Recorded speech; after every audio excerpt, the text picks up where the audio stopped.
Good evening. Hope everybody is doing okay. I see Lake of Fire Ministry in the chat said videos coming out now from all across the country of gas stations being closed and no gas. MSM won't show any of it. Not surprised. Not surprised. The article that I actually titled the show after is on a website called The Post Millennial. And I'll tell you, it sounds pretty freaky what they've got to say, and the Post Millennial, as far as I know, is a completely trusted source. They don't, as far as I know, they don't post BS over there. So, man, a lot of stuff. I wanted to make sure to get that video done today on the repair that I did on my watch charger, because basically, I want to show people that I'm not just speaking out the side of my neck when I say, we really better know how to do some minor repairs, and it's not a bad idea to have a little bit of redneck ingenuity, and it's amazing what you can accomplish if you've got a little bit of experience working with stuff, I think it's important because just like, I know it was my watch charger, but it could have been anything else. And, it could have been after things go sideways and me not have any available. So, and many of you will likely be in some similar situations after things do go sideways, because that's just the nature of life. Things break. So if you can build up a little knowledge on how to repair, it goes a long way. So anyway, I've got, let's see, let me get this out of the way. I've got a fair amount of tabs up, but I probably won't need to spend a whole lot of time on really any one certain thing. News kind of all over the place tonight, which I kind of prefer that, because to be real honest, I hate just covering war, and I hated just covering COVID, and it is what it is. Unfortunately, I don't know if I really care much for the stuff that I am covering in replace of that. None of it's good, so I guess if it was, it probably wouldn't be news, right? Anyway, let me have a sip of coffee.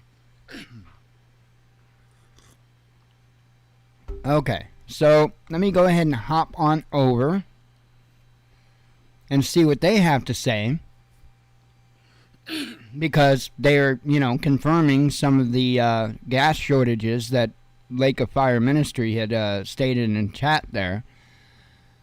The headline is, and this is the actual headline, I had to change it up so I had enough room to put it in the title of the show. Washington gas stations run out of gas, add extra digit in anticipation of $10 prices. That would be $10 a gallon prices. And I've got a couple pictures there, of course, one with a sign saying they're out, and the other one with the extra digit that's actually put in place there. So this is what the article has to say, and I'm just going to read it through. Again, this is on the postmillennial.com. Gas stations across the U.S. are running out of fuel, and in anticipation of an increase in gas prices, gas stations in the state of Washington are reportedly reprogramming pumps to include double-digit numbers in price per gallon, as the current trend could put prices over $10. At the 76 gas station in Auburn, Washington, located at 1725 Auburn Way North, gas pumps have been reprogrammed to make room for double-digit pricing. In March, they still had single-digit programming. A spokesperson at 76 confirmed to the Post Millennial that the gas pumps were reprogrammed to allow allocate for the double-digit pricing, although not confirming that they are expecting prices to increase up to $10 or more. The current trend suggests the possibility. Let's see, the specific gas station also sells race fuel, which may have forced the reprogramming since it has also increased in pricing, the spokesperson told the Post Millennial. However, the race fuel is sold on separate pumps from those with the standard, regular, plus premium and diesel fuel options. Throughout eastern Washington, gas stations are running out of fuel. In the Tri-Cities, Kennewick, Pasco, and West Richland, customers are pulling up to pumps only to find notes that the state of the station is out of fuel, which wasn't an issue in the past. Some stations only have diesel available. Residents of the Tri-Cities are scrambling to find fuel. In a local Facebook group, members reported more than 10 stations that are currently out of fuel, which include multiple Circle K's and Exxons. Gas prices have skyrocketed since President Biden took office in January 2021. The Biden administration shut down the Keystone XL and Enbridge Line 5 pipelines, which resulted in the United States becoming more reliant on other countries for oil and gas. Last year, the Colonial Pipeline was attacked by Russian hackers, which caused multiple states in the South and along the East Coast to run out of gas. Just last week, President Biden canceled a 1 million-plus acre oil lease in Alaska, which could have led to greater energy independence. United States has set a new record in gas prices over the weekend, which surged to a new high of $4.43, according to AAA. This is up from $4.08 in April and $3 in May of last year. The spiking energy costs are contributing to the highest inflation rates the country has seen in 40 years. Premium gas now averages $5.07, up from $3.62 a year ago, while diesel over that period has jumped from $3.15 to $5.56 a gallon, CBS News reports. During a press conference last week while discussing inflation and lowering costs, President Biden said, "We have no plan." You're kidding me. We have no plan to bring down energy prices, an issue that is negatively impacting millions of Americans. He then attempted to place blame on Republican legislators, energy companies, and, of course, Donald Trump. So, it's insane. It is truly, truly insane.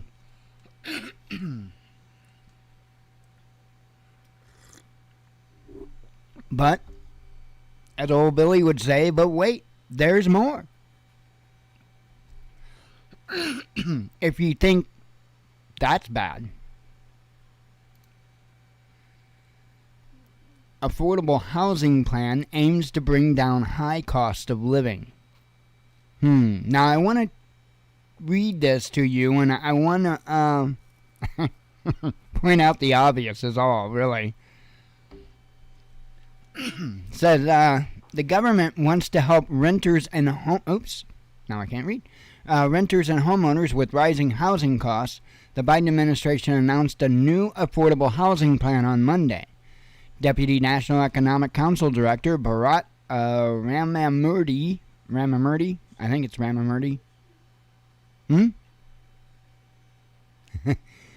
says the focus is increasing supply of available living spaces. The way to bring costs down for families in a sustainable way is to make sure that there are more homes available, Ramamurthy said. So, wait a minute. The problem is because there's not enough houses and homes? You're kidding me. You're absolutely kidding me. Okay, let's read on. He says the administration's plan aims to do that with new financing options and expanded access to certain tax credits and loans. Interesting. I see who we're helping here. We're not helping the people, we're helping the banks. Let's go on. Make it easier for developers to build new homes, finish those homes, and get them into the hands of people who really need them, Ramamurthy said. To the people that really need them. How do these people that really need them pay for these homes? That's what I want to know, because right now, the state of the country, people can't afford stuff. And the ones buying up all these homes are corporations turning around renting the homes out. You know, it's not a lack of homes. Not even remotely. Anyway, National Housing Conference CEO David Dworkin applauds their steps. I'm sure you do. What the administration is doing, it is saying, so what are the federal levers that are going to make a difference, Dworkin said, okay? The plan also, that sounds like a Biden statement. The plan also pressures local governments to change complicated zoning regulations, and it reforms existing housing programs. Streamline and simplify them in order to make the dollars we currently appropriating go further, Dworkin said. The plan also pressures local governments to change complicated zoning regulations. In other words, make it easier for the developers to develop. Again, we don't have a housing shortage. That's not the problem. We don't have a housing shortage. We've actually got a housing surplus. The problem is a lot of it's tied up. A lot of homes are tied up. And again, building new homes, who's that targeting? That's not targeting the people that are hurting. That's targeting the people that have the money and the credit to buy a new home. Anyway.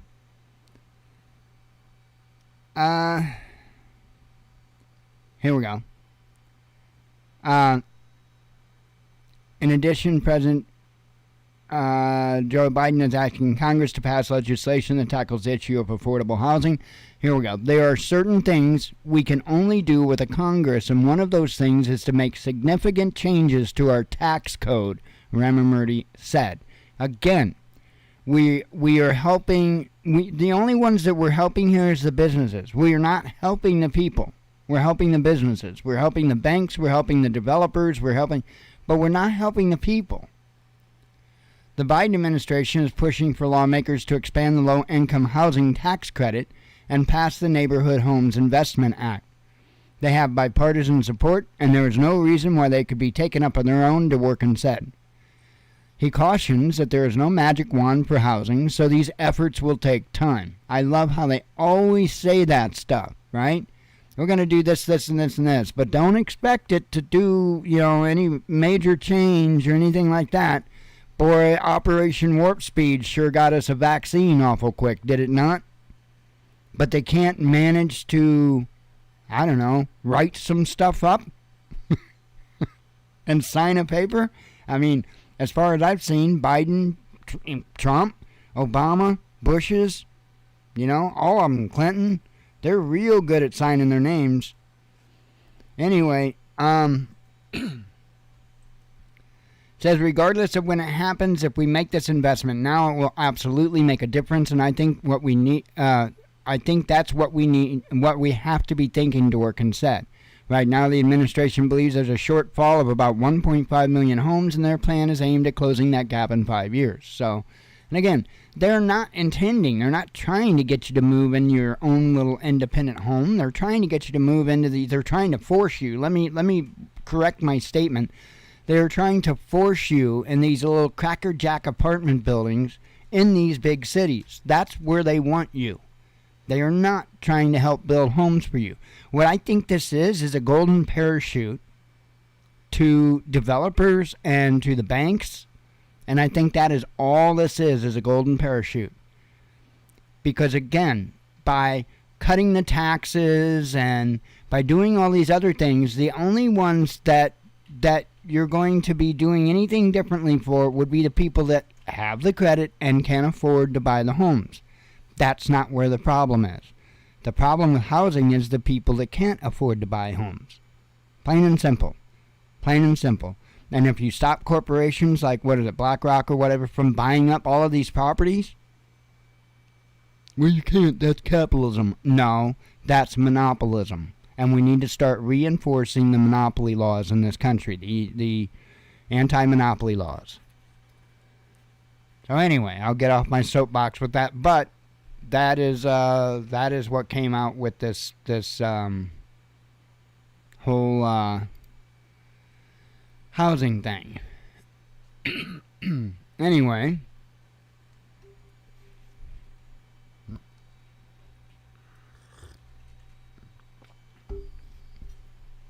let's see.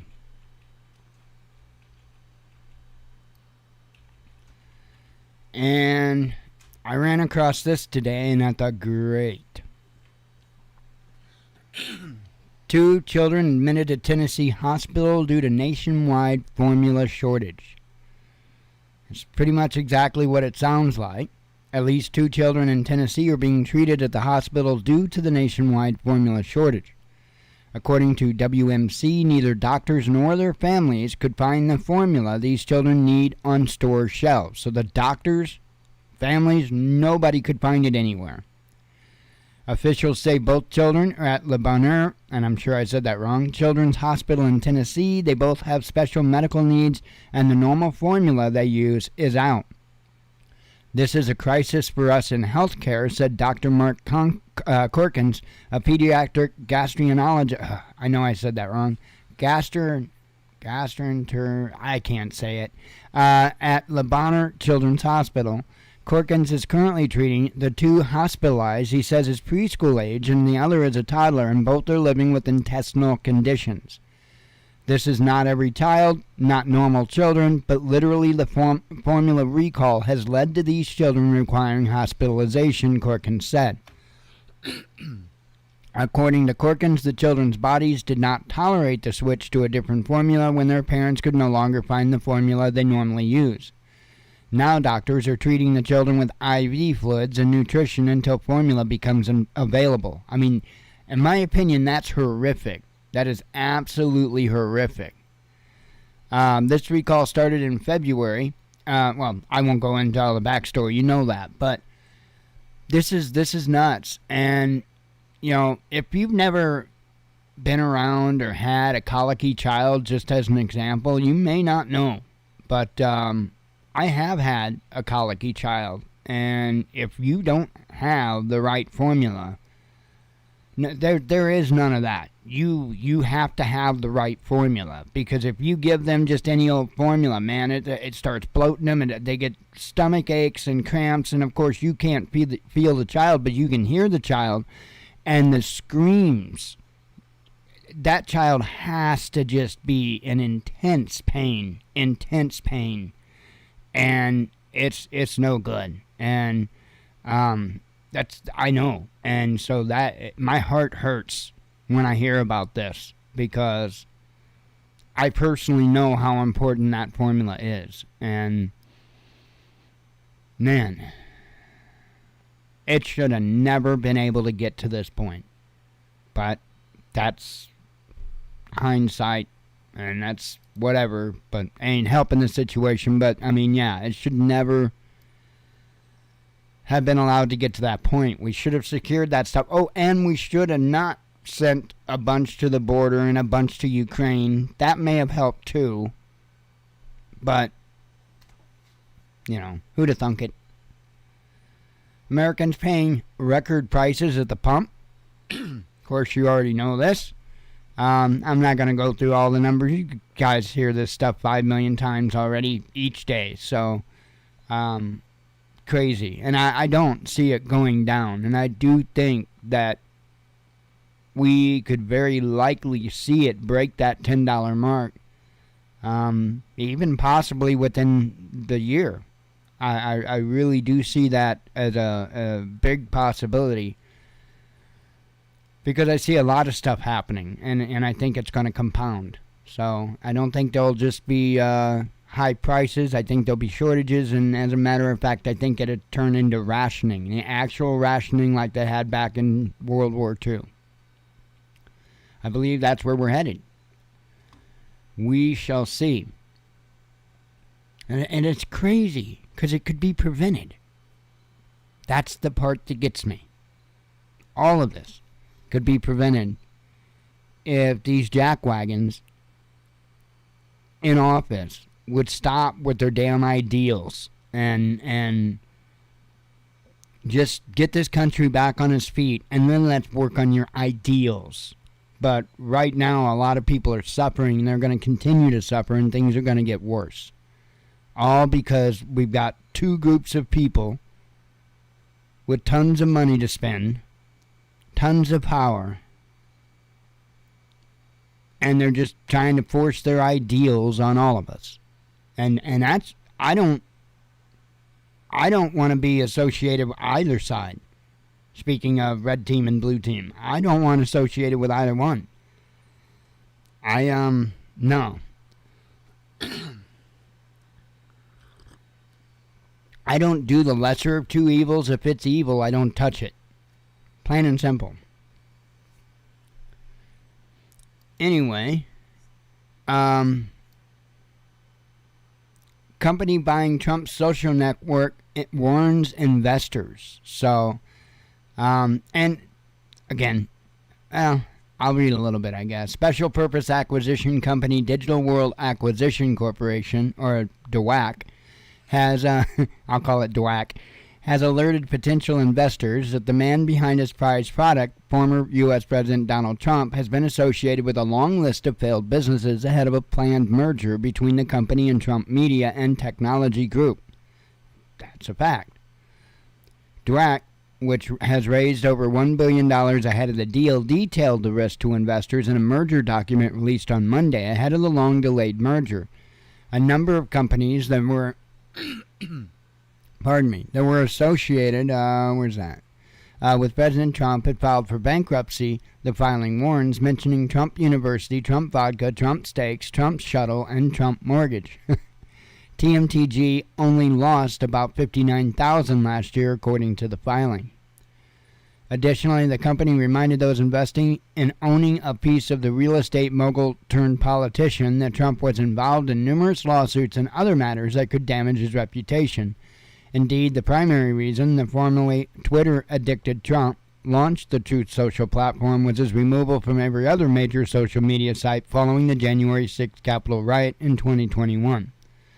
And I can go on and read through the rest, but my biggest criticism was the fact that when he opened it up, the only way you could access it was with the Apple product.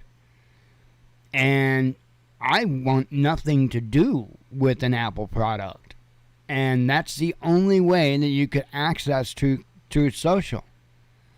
And in my opinion, I think that was one of the stupidest damn things he could have did.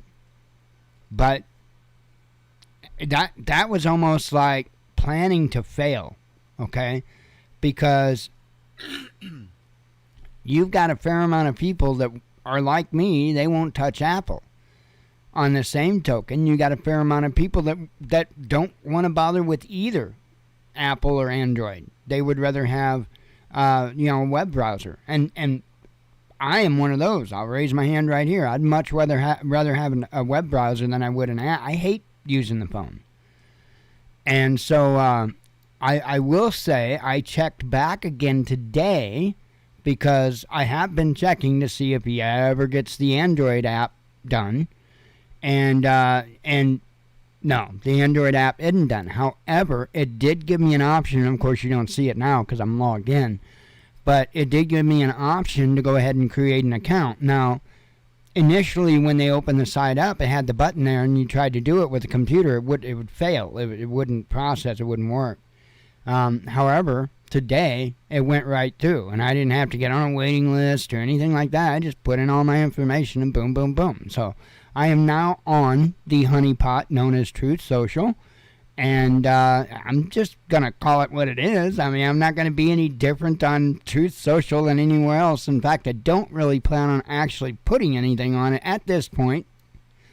But I did post this, and I must give credit where credit's due. I actually got this from We Are Change, Luke Radowski. He posted it on Facebook. And so that's pretty accurate, right? Fact checkers citing their opinion as fact. So, and I figured that, That would be my first and very possibly only post on Truth Social. But we're over there.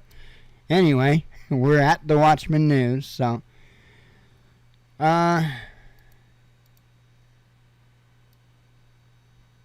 let's see. I have no intention, really, of using it. I don't need to. I mean, you know...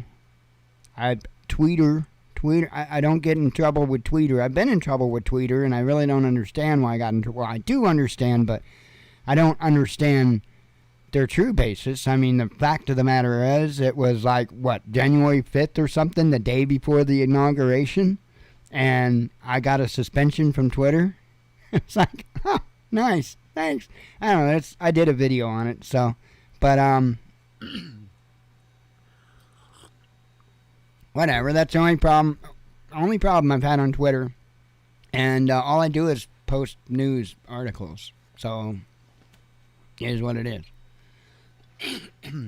Alright, now we're going to get towards the war kind of stuff. Russia moves to withdraw from WTO and WHO, the World Trade Organization, World Health Organization. Says, and the reason I find this is important is because this is stuff you want to watch. This is stuff you want to pay attention to when they start pulling out of organizations like this. And, you know, things are certain. I don't think things are going to be repaired. I think everybody's pulling out the stops and closing shops up and all of that stuff. And I think we're getting pretty close. It says Russia's lower house of parliament, the State Duma, is planning to discuss the potential withdrawal of the country from the World Trade Organization and the World Health Organization, according to Pyotr Tolstoy, the Vice Speaker of Parliament. The Ministry of Foreign Affairs sent a list of such agreements to the State Duma, and together with the Federation Council, upper house of the Parliament, we are planning to evaluate them and then purpose to withdraw from them, Tolstoy said on Tuesday. The Vice Speaker said that Russia had already canceled its membership in the Council of Europe and that leaving the WTO and WHO is next. Russia withdrew from the Council of Europe. Now the next step is to withdraw from the WTO and WHO, which have neglected all obligations in relation to our country, he said.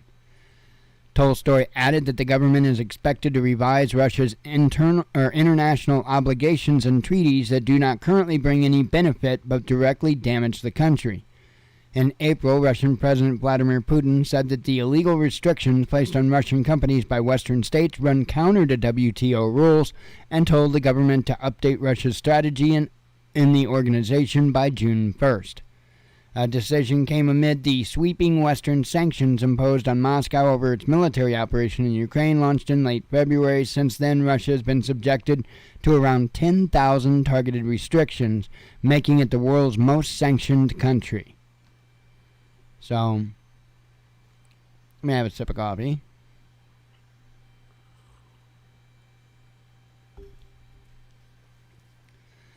Yeah, so, like I say, things are not getting better, and I don't think they're going to. And when they start pulling out of stuff like this, yeah, that's pretty big.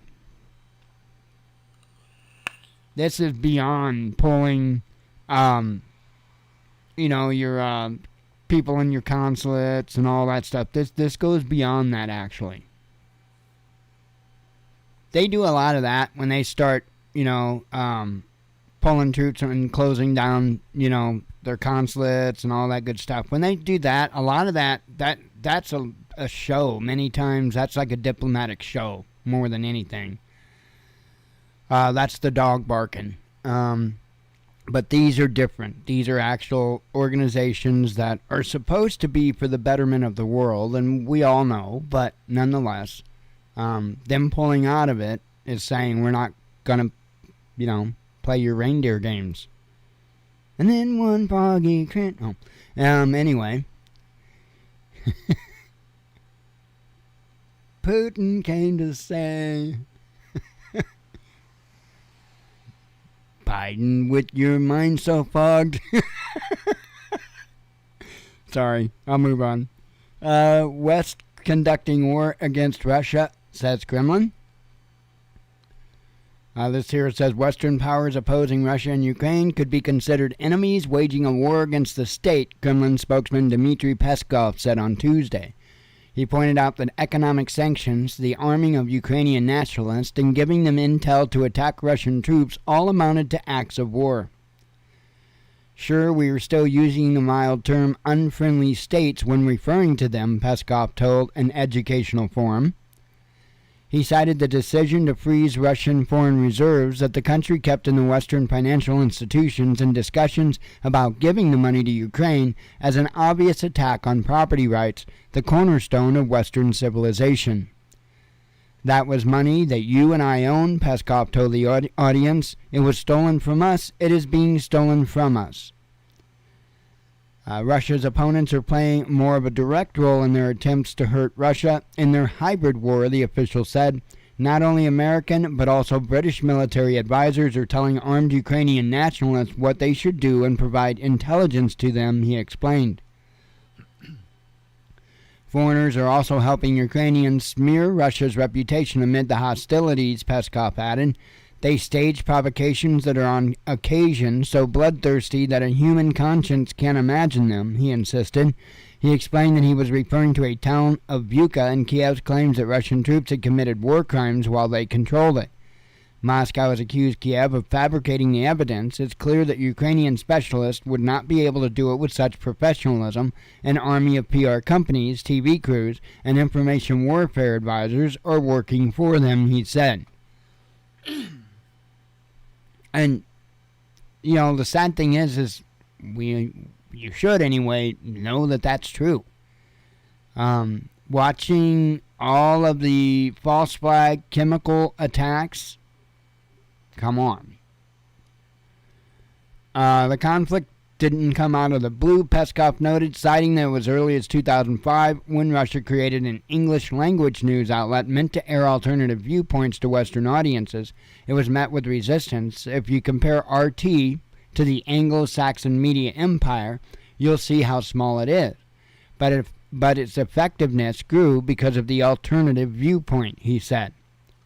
That's us, right? That perfectly describes us and why I use RT.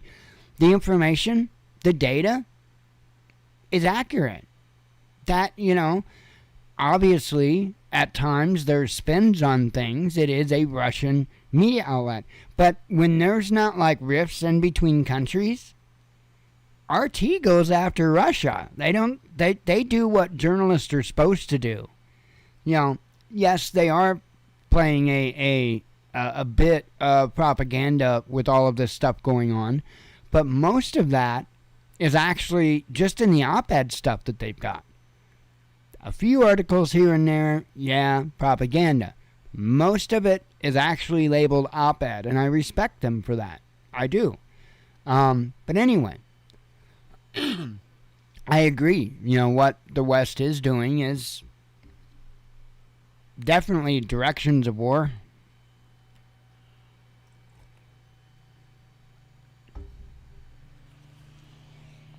Crossing some pretty serious lines with some of the stuff they're doing. Alright, I got one more tab for you.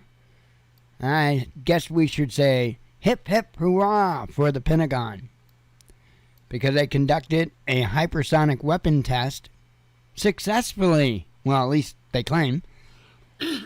Says the U.S. military said it successfully tested a hypersonic missile system, claiming the new weapon reached speeds greater than 5 times the speed of sound.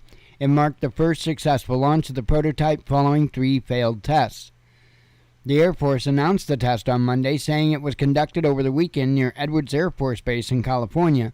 The trial saw a B-52 Stratofortress bomber release an AGM-183A air-launched rapid response weapon, or kind of arrow, off California's southern coast. Following separation from the aircraft, the arrow's booster ignited and burned for expected duration, achieving hypersonic speeds 5 times greater than the speed of sound, the military said, while Brigadier General Heath Collins, the Air Force Program Executive Officer for Weapons, called the test a major accomplishment. Well, it didn't blow up. Though the Pentagon has claimed the weapon's boost glide system could theoretically reach speeds of Mach 20, or 20 times the speed of sound, it achieved much lower numbers during Saturday's test. Officials did not specify how far the missile flew during the latest launch, but the military has previously placed its operational range at around 1,000 miles. So, sorry, I started laughing when I was a kid, because I've always loved aviation and rocketry and space and all that stuff. And they used to have these rockets when I was a kid, and you would put water in them. They were made out of plastic, and you'd put water in them, and then you had a pump, a little air pump, and you'd put the rocket on the air pump, and you'd pump it up so many times, right? And then it had like a little trigger thing that would release the rocket off there, and then the air pressure would push the water out, which would propel it up. Kind of a cool little toy. And anyway, so when they were when I read the sentence, officials did not specify how far the missile flew during the latest launch. That's all I could see in my head was guys from the Defense Department standing out there with one of those little water air rockets. Anyway, sorry. Let's see. The rest are just going into history, so.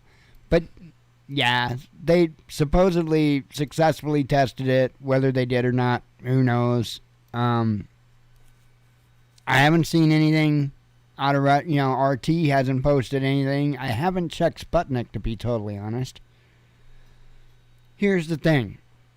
We know when other countries like Russia and China and all that do their test launches, we know about it. In fact, countries, as far as I know, commonly let the other countries know they're going to be doing it so there's no misunderstandings. And I haven't checked Sputnik, so it might be on Sputnik. Sputnik has a lot more variety and a lot more stuff coming out, in my opinion, than what RT does.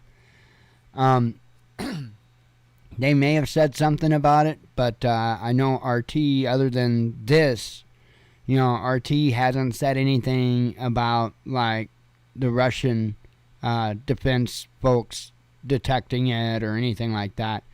Our news outlets talked about our government, I should say, made comments about the test from China and Russia. So, I don't know. I find that interesting that I don't hear comments from any other president about our tests. Just interesting. So, as per usual, I've got some headlines for you. Run those through and be done.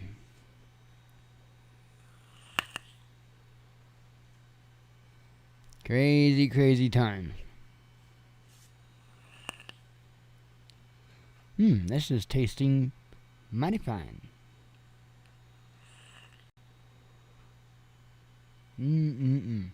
I kept having problems with it, and I didn't check the screws on the inside that hold the coils.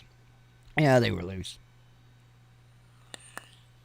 Tightened them up, and she's working like a beast. Alright.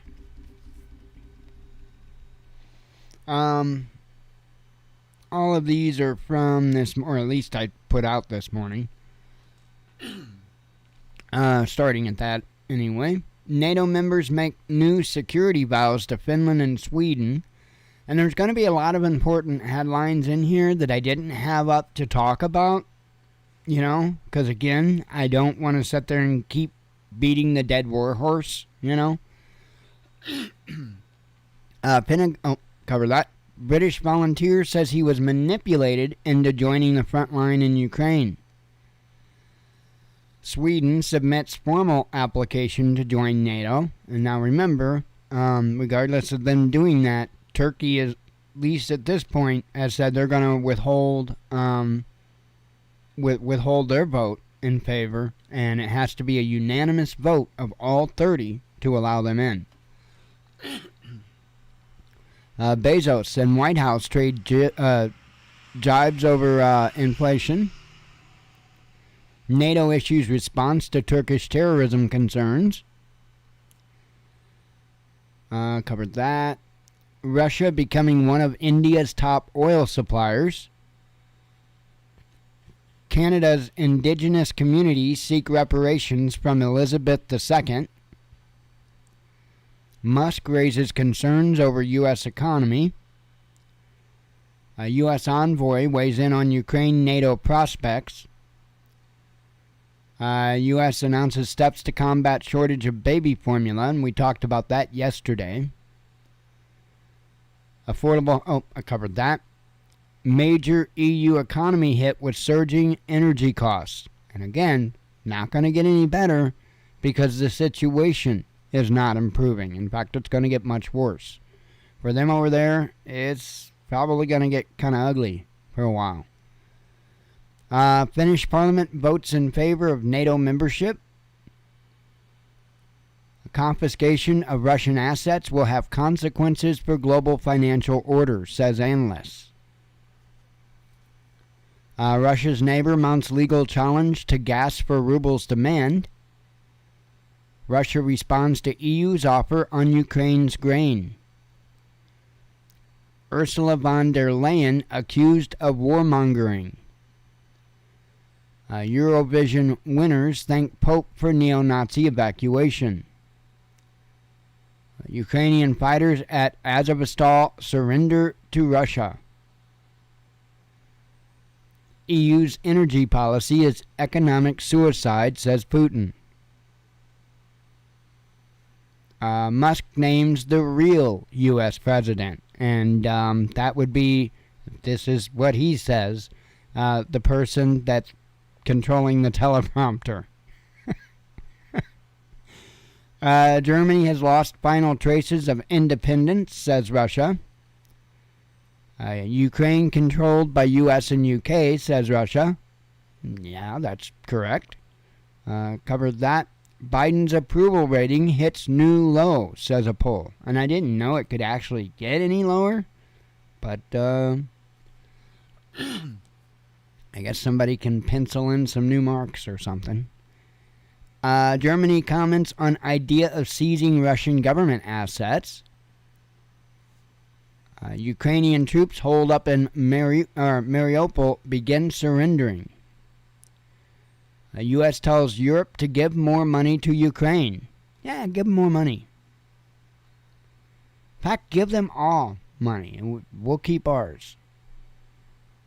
Reuters mocked over paintball image in Ukraine conflict report. You know, I mean, how are you supposed to believe when they're bringing you news and they've got paintball pictures to tell you the story? U.S. aid to Ukraine looks like money laundering scheme, says a congresswoman. Biden condemns poison of white supremacy in Buffalo.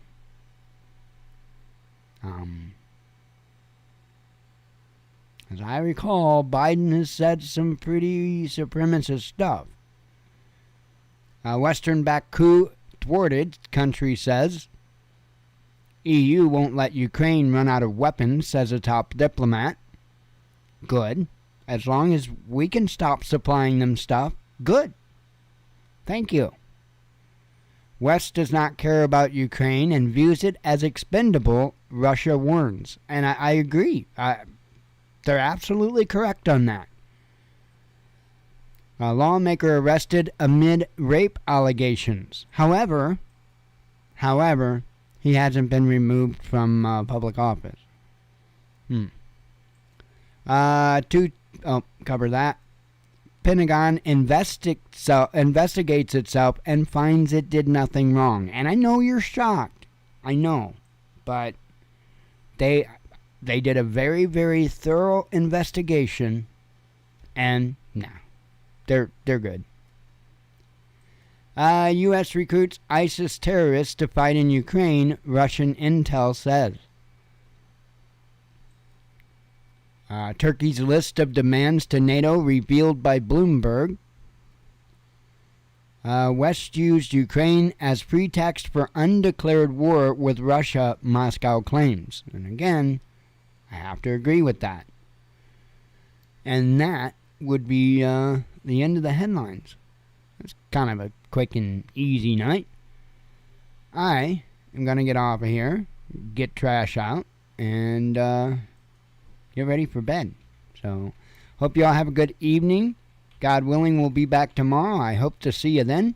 As always, God bless you. We love you. Be one with your spirit. And shalom.